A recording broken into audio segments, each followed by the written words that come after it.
Greetings and welcome back to Rise and Shine podcast. And tonight we have a very special guest, Doko, a writer and author of children's books, and most importantly, the Vipassana meditator who was introduced to Vipassana at the age of 8.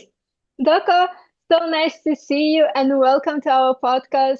Please introduce yourself and tell us a little bit about your children's books. What are they about? What is the message?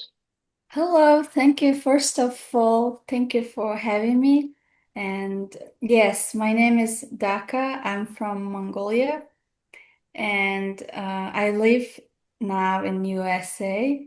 Mhm. And yes, I introduced to Vipassana very early age, and I did some books here. And Mhm. Are they children's do books, you right? Like, Yes, mostly children's book, hmm and because I have a one nephew and two nieces, I hmm see them, and they gave me some inspiration to write some stories. Yeah. Nice. And where can we find Mhm. these books? It's on Amazon. hmm Have We're few gonna include ebook. the links, yeah, into the description box that everyone can check it out and enjoy. Yeah, sure. Wow, that would be nice. Thank Yeah. you. And what are these books about?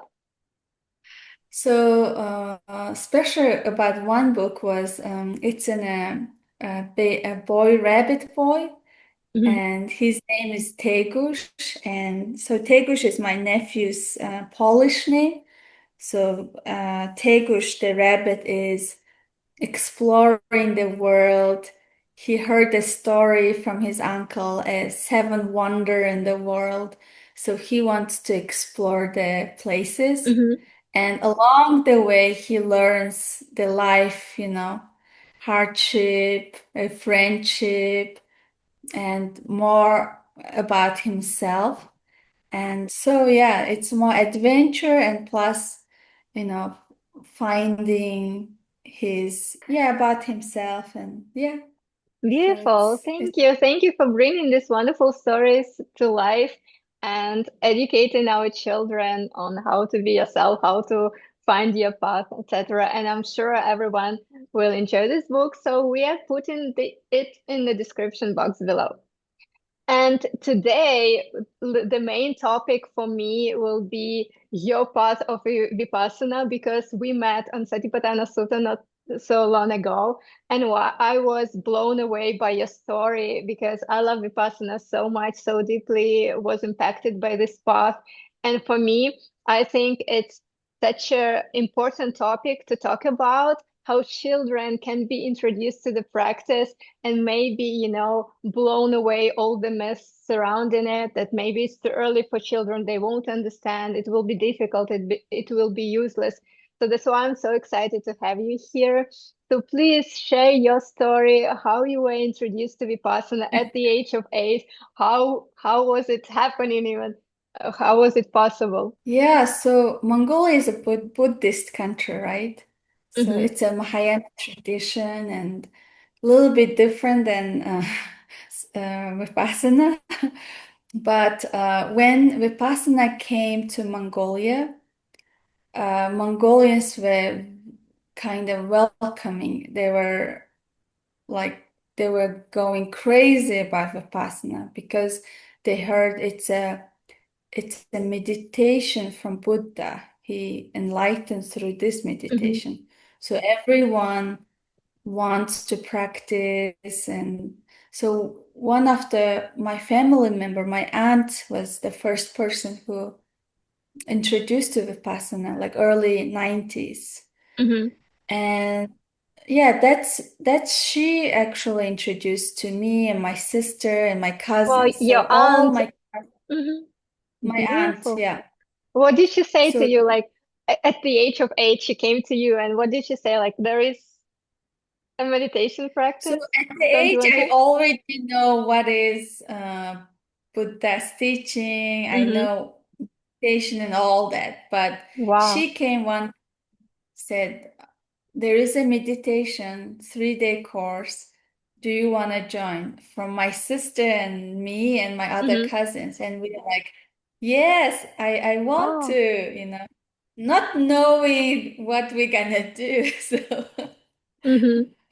Beautiful. And and so my you said you already knew about meditation even before the age of 8. So at what age you were actually introduced to the concept of meditation? Like there is a practice and it does like something to your, like how did you even find out? Because I found out about meditation at the age of 20 that this exists, you know? So what age were you when you heard about meditation? Well, there is a monks, they come to your house and they talk about Buddha's teaching, but they also talk about some, they don't teach meditation, but they talk about, Mm-hmm. or in old days, the monks, they would sit in the cave and they will enlighten and all that. So you know the concept of, oh, you sit like, and close your eyes and you Mm-hmm. observe or you do something and you enlighten. You just know, but you don't know Okay. what the What practice inside. exactly? Okay, so Yeah, what it you went to this 3 day course, and how was it? Were you like sitting non-stop, or you were playing? Like, describe the process, what you were feeling. Were you excited? Did you like it? Maybe you didn't like so it. uh-huh. I was really energetic child. I always doing something, Mm-hmm. very energetic. And my sister sitting next to me, and so we practiced 40 minutes. It wasn't 1 hour, I think. Mm-hmm. It was like 40 minutes something. So I remember every 1 minute I was looking at the clock. My first course. Mm-hmm. Yeah, I can my imagine. eyes are open and I'm laughing a little bit, but sometimes I'm so sleepy, so I'm like really sleepy and some Mm-hmm.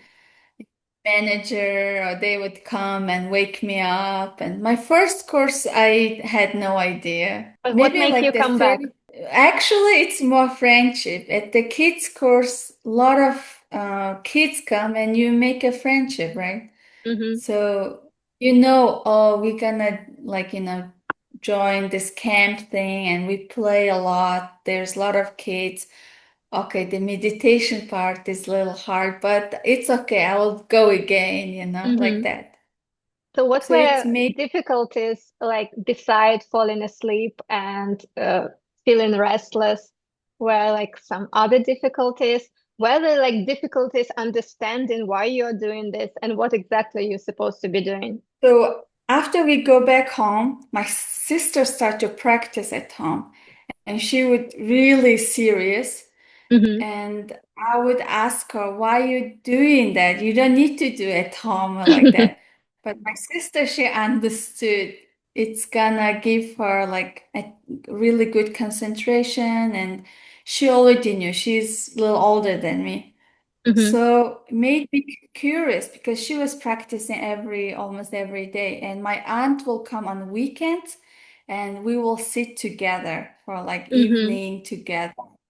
Beautiful. And how old was So your sister? my sister were like 10. She's 2 years older Mm-hmm. than me. Mm-hmm. So she really she was very serious about it. So I would just join and I understood little by little. It Mm-hmm. wasn't like just I sit first time and I understood everything, nothing like that.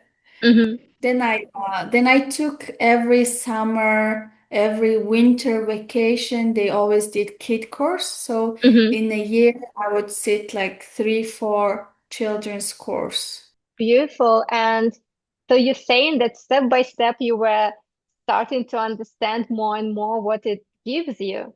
So please Yeah. talk about the benefits which you received by practicing it. Yes. So the benefit came from when I start to understand a little bit. Mm-hmm. What was that was concentration, anapana. First time I concentrated like without any problem, like Mm-hmm. very long time. They say a penetrating concentration, right? Yes. So So for our viewers, Anapana is when you observe your breath and you observe a very little part of your body under your nose, and you all you do is just observe your breath coming in and going out. That's why, and this is how your brain, your mind becomes very concentrated. So basically, you are saying you were all over the place, very active child, and little by little, this attention span, this concentration was getting better and better by practicing Vipassana, practicing meditation. Yes.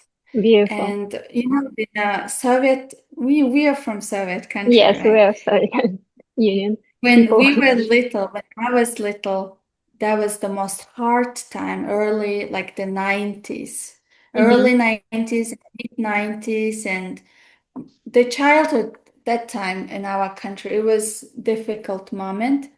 And of course, school is a lot of, a lot of homeworks, a lot Hmm. of tensions. And I think as a child, I felt more stress than as an adult now. Hmm. Like now, my life is more very simple, more boring type. But when I was young, there were just so much. Yeah, we were from a very different world, and now we are here in US, so we can chill out. And were Yeah. your parents So, practicing actually? actually, my aunt started and my cousins, we all did. But my mom, she set a course after we did the Hmm. course. We said, Wow. my mom, yeah, hey, there is actually an adult course for 10 day. You want to join? And of course, my parents are very busy, but my mom, she wants to practice. So she set many courses, Oh, this but is I like the wouldn't whole say chain of introduction whole from aunts chain. to children to parents. Yeah, Amazing. yeah. So whole my family, like my relatives, there's almost everybody set the course, like at least one time. Amazing how Vipassana spread through your family. And you know how they're saying that if you came to Vipassana in this lifetime and you recognize the path, most probably you were practicing in the previous lifetimes. So I guess your family has a good karmic uh, accumulation that you were introduced to Vipassana at such a young age. Yeah, yeah, that's really This is very very nice. lucky. Very surprising thing is we have some relatives in Germany, Hmm. and but one lady, she's a relative, and she set the 10-day course in Germany, and her kids born in Germany, but she let them go. She invited them, and the two sons, they set a course, and that was really surprising for me, Amazing. They are Also at a busy. young age. Yeah, like one was just 18 and the other one was just 21 or 22. But it's a boys born, grew up in Hmm. Germany. I would never think they're interested in such things, right? But they set the course. I was like, wow, that's amazing. And they understood. They're like, And did they wow, like it? Did they feel the benefits? they liked it. They want to serve the course and sit, Hmm. not a Amazing. course, but they're very busy. But yeah, that was very surprising. And what like other Really. benefits throughout your life you can name because you were practicing basically like for what, for 20 plus years. And I know you were Okay. sitting in India, in everywhere. Like your story is so rich, and your husband is a deep Vipassana meditator. He's like very determined, very like into it. Before my very youth, from age 8 until 28, 27, I would just sit courses once or twice a year, but I wasn't really practicing daily. That Hmm. practice, maybe 6 months and then go down and then, start again. Yes, yes. It wasn't very continuous, Hmm. but I felt more benefit I start to gain is from when I start to practice really daily. Hmm. And then more focus on my Shila, the five Shila. Uh, yeah, and more I become serious, I would say I benefited most from that. Hmm. And that was like with Yeah. your husband. You told me your husband really keeps you in discipline and keeps you meditating morning and evening. Yes, my husband has been practicing like past 20 year, like continuous. He's Mhm. the person who wakes up 5 a.m. and practice. So This is he helped, beautiful. yeah, he helped me a lot. Yeah, I can see like your whole family is like this golden thread who attracts all the people to this beautiful practice to get benefit and live this happy, harmonious life. This is so beautiful. Thank you. Yeah, I think it's really beautiful. And most important, you practice and get benefit is the most important part. And So you yeah. were practicing for so long, so you met a lot of students, a lot of old students. Some people who started like much later in their life, like me. Yeah, I started when I was 35, I think, or 34. And would you say that by starting earlier, one will have an advantage, one will go deeper? By your observation, I'm sure you talk to many of them. So by your observation, do you think that this gives, some head start or like deepens your practice and understanding? Well, it depends on the person, I think. Yeah. Some kids, even they're young, they're very mature, and if Hmm. they benefit and if they practice and they understand more deeply, they will benefit. But even you meet Vipassana very late and you are serious, I think you will also benefit. Like I find it's a luck, right? It's if Hmm. someone meets very early and they benefit, they use the Dhamma in their life, that's really good. And if you even practice later and you use it as soon as possible, that's really good. So it doesn't matter, Hmm. honestly. But when I was like a teenager, I find teenager is very crucial time in our life because Hmm. we are not either child, but also not either adult. We Hmm. are in between and we are learning to become an adult. So that time I practiced a lot. You know, my friends, they would go like summer camp or travel or they doing Hmm. something. My vacation, I would actually take a 10-day course when I was a Hmm. teenager. Yeah, Yeah, I so would imagine because this is the most turbulent years emotionally. Like our emotional body is very active. So this is a very good time to observe and learn not to react and sit with equanimity. I think the teenage time when I was practicing that time, I remember I was sitting and it was very difficult moment, maybe personally for me, but I was Mhm. sitting with inside my mind and my body. It's like a war. It's like a real war. But I remember my body was like sitting still, but inside just so many things happening. And now I see, oh, I was learning to be sitting there, to be fine, Mhm. accepting that, learning to because Vipassana is more like that. We're not shutting our emotions or we're not shutting our mind. We are there to observe, right? To As witness, yeah. it is. Hmm. Yeah, witnessing. So it's definitely helped me that time. To go like And through this I'm, emotional phase of teenage years. oh yeah. Amazing. And I would take a 1-day course we did Sunday or Saturday. I don't remember which one, but I would join my aunt, me and her, or sometimes my sister, three of us. We would go sit 1 day. Hmm. And then next week, all my school days, all the next week, like fresh and really like emotionally kind of balanced. Yeah, and Yeah. I concentrated started to on whatever do, you need to do. yeah, I started to do good at school. Maybe Hmm. my younger, like elementary years, I wasn't really good. Hmm. I was all over the and Yeah. and but from middle school, I start to study really good.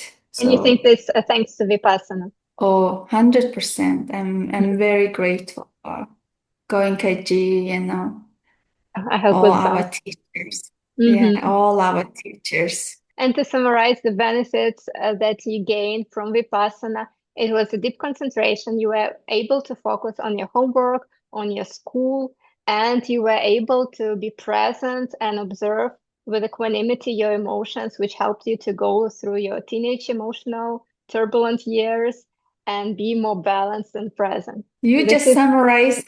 That's exactly.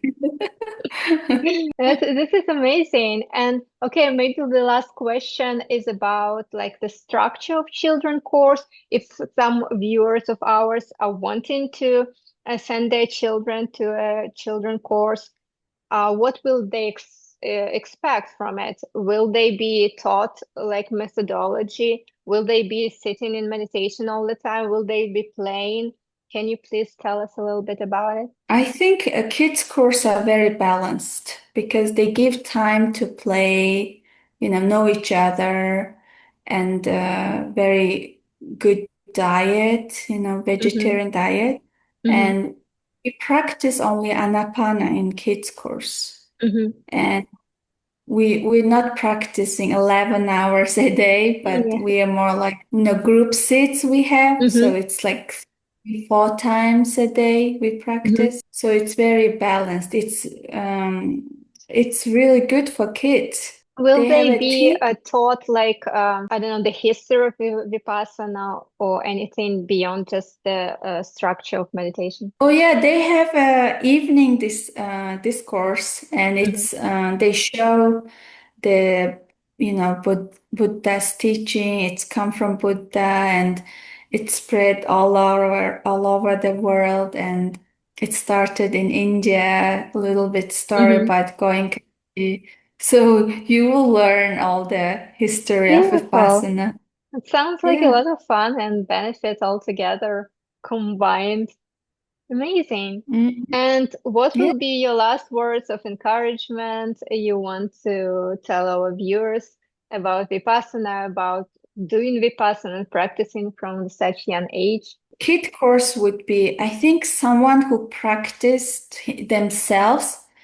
They will understand more, and they will more trust the community, right? So it's understandable they send their kids, and mostly people does that. People who set the course, they will send their kids.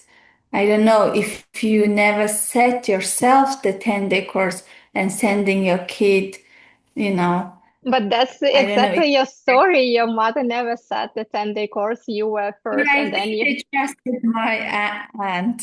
first of all go and try it for yourself and then take your kids. Vipassana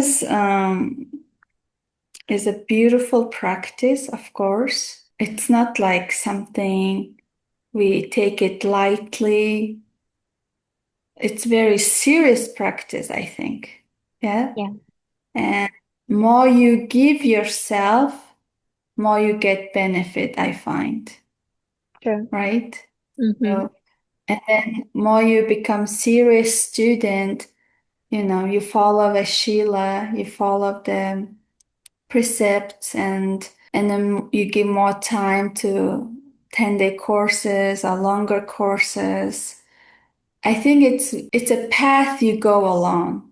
Mm-hmm. Yeah. When I have my husband, we go sit long course together. I'm in female side and he's in male side, Mm-hmm. and I not meet him or see him in 45 days or 10 days, right?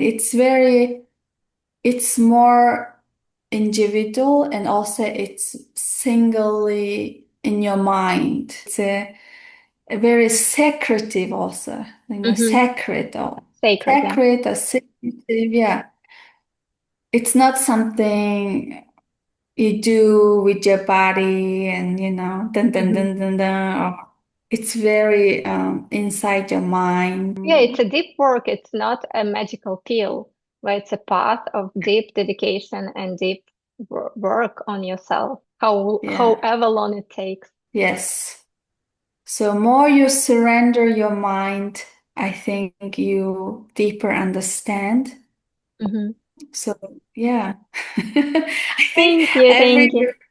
oh every Vipassana meditator is, has their own journey, This is and true. I just want to tell all the Vipassana meditators or who wants to learn all the best. Just give your best and get the most benefit from it. That's my message, okay? Thank you. Thank you for being with us. Thank you for this beautiful message, for your beautiful presence. Thank you for sharing your story. And I hope it will benefit so many other people who are on the path. And knowing your lineage, maybe this video will attract more and more people to the path of Vipassana, or at least to try what it is and how it is to practice it. Yes, Thank you I for hope being so. with us. Yes, Yeah. thank you. And thank you so much for watching. And I see you soon back here on our podcast, Rise and Shine TV. Thank you. Bye.